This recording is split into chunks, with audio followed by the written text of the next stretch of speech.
अहोई अष्टमी व्रत की कथा। एक साहूकार था जिसके 7 बेटे और 7 बहुएं थीं। दिवाली से पहले कार्तिक अष्टमी को 7 बहुएं अपनी इकलौती नंद के साथ जंगल में जाकर खदान में मिट्टी खोद रही थीं। वहां स्याहू की मांद थी। मिट्टी खोदते समय नंद के हाथ से स्याहू का बच्चा मर गया। इससे स्याहू माता बहुत नाराज हो गई और बोली, मैं तेरी कोख बांधूंगी।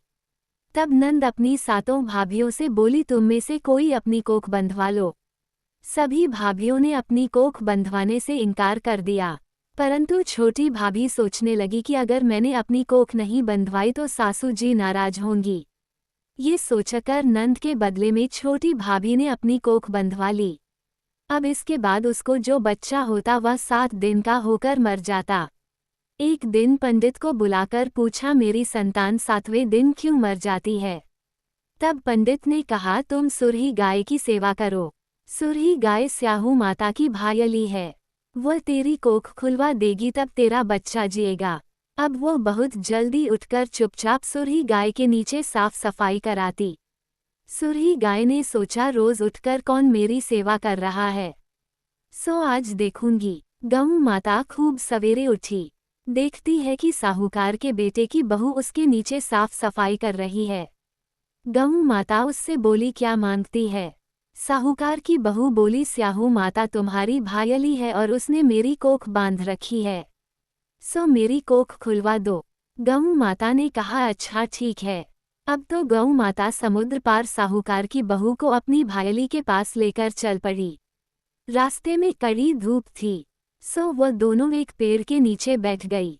थोड़ी देर में एक सांप आया। उसी पेड़ पर गरुड़ पंखनी का एक बच्चा था। सांप उसको डसने लगा। तब साहूकार की बहू ने सांप मारकर ढाल के नीचे दबा दिया और बच्चे को बचा लिया।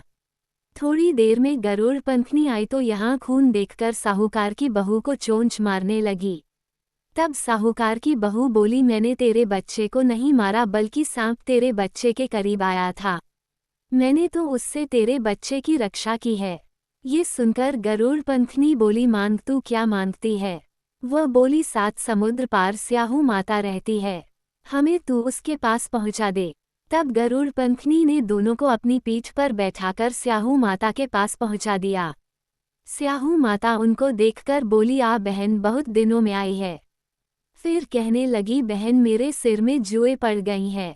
तब सुरही के कहने पर साहूकार की बहू ने उसकी सारी जुएं निकाल दी। इस पर स्याहू माता प्रसन्न होकर बोली, तूने मेरे सिर में बहुत सलाई घेरी है, इसलिए तेरे 7 बेटे और 7 बहू होंगी। वह बोली, मेरे तो एक भी बेटा नहीं, 7 बेटे कहाँ से होंगे? स्याहू माता बोली, वचन दिया है। तब साहूकार की बहू बोली, मेरी कोख तो तुम्हारे पास बंद पड़ी है। ये सुन स्याहू माता बोली, तूने मुझे ठग लिया, जा तेरे घर पर तुझे 7 बहुएं मिलेंगी। तू जाकर उजमन करियो, 7 अहोई बनाकर 7 कड़ाई करियो। वो लौटकर घर आई तो वहां देखा कि 7 बेटे 7 बहू बैठे हैं। वो खुश हुई। सुनने के लिए धन्यवाद। बोलो अहोई माता की जय।